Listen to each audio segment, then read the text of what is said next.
Hey, howdy, hey, we're taking a look at a couple of in-park lounges, and here it's a beautiful October day in Epcot. Our goal this afternoon is to try to get into the Space220 lounge to see what all the hype is about. Now, back in October, you had the main dining area, which required ADRs or reservations, and the lounge, which you had to physically stand in line for. Since then, they've implemented ADRs for the lounge as well, which is good and bad. Good since you don't have to wait a huge amount of time in a line, and bad since they're hard to get reservations. This evening, we waited about an hour at 7 p.m. There's a whole area back here. Anywho, if you hadn't heard, the main dining area of Space220 only offers a fixed price menu for lunch and dinner.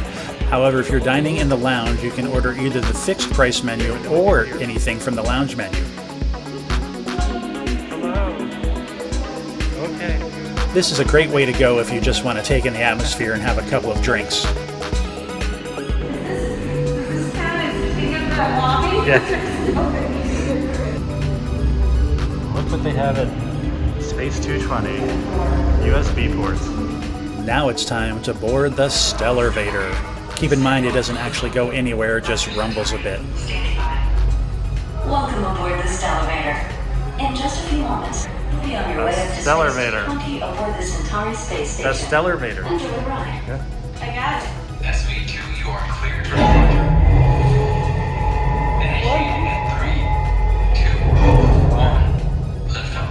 You enter in through one door and exit through another, like the old hydrolators at the Living Seas that took you down to Seabase Alpha. It's just an illusion.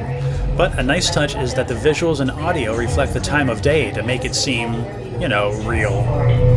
Enjoy your journey. I'll be back in a bit with arrival information.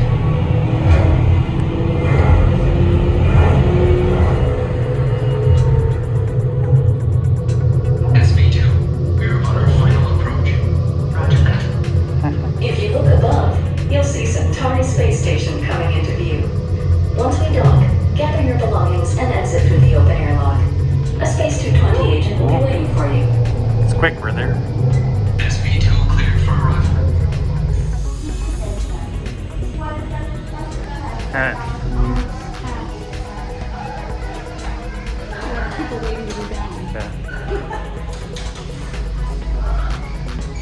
The airlock. Thank you. Oh, the lettuce. Now the dining room is set up a little like the Coral Reef restaurant. Elevated levels so everyone can see the main attraction, the window bank at the far side through which you can see Earth and various things floating by. The lounge area is to the immediate right and consists of seating at the bar and the tables nearby, which is about a quarter of the restaurant seating. There's really no difference between the tables in the lounge and those in the main area. So all the drinks and appetizers have fun space-related names or elements. We started with the Big Tang, an orange-forward tequila drink on the sweet side. The freeze-dried ice cream was an interesting element. I got the Nebula, another fruity cocktail with tropical flavors, which you could taste the bourbon in, but I didn't sense too much moon dust. But the apps are the stars here, pardon the pun. The deviled eggs were excellent with the maple candied bacon, almost as amazing as the eggs at Homecoming at the Springs. And just as delicious as the eggs were the short rib sliders. Enough cheese to be gooey and the pickles helped to cut the fat. To be honest, the windows are kind of underwhelming. I wasn't that impressed by the people and spaceships and things we saw floating by, and some of it seemed graphically amateurish and a little repetitive. Oh well. I guess we just hang out. This will be our Stellarvator. Whatever you do, don't push that button. Don't push the button. Don't push the button. Are you trying to get me in trouble? Don't push the button. Are you trying to get me in trouble? No. Alright, on your way back down to Earth, we're going to be going at 13,000 miles per hour. This is a lot more faster than on your way up Earth. Although we don't have to lace those things, but I think we're doing promises. Well, correct. Watch your step as you enter the Stellarvator. We will be on the way shortly. Super quick. How was everything? Very good. Very awesome. Your journey back to Epcot will be a smooth and quick one tonight. So enjoy the ride. So from our space station, going all the way down to Earth's atmosphere, we're going at a controlled speed. This ring that we're about to go through in a moment, that's what's controlling our speed on the way down. But once we get to Earth's atmosphere, this gravity's just going to take right in. Don't hold on real tight because we're about to go through the atmosphere now. Epcot is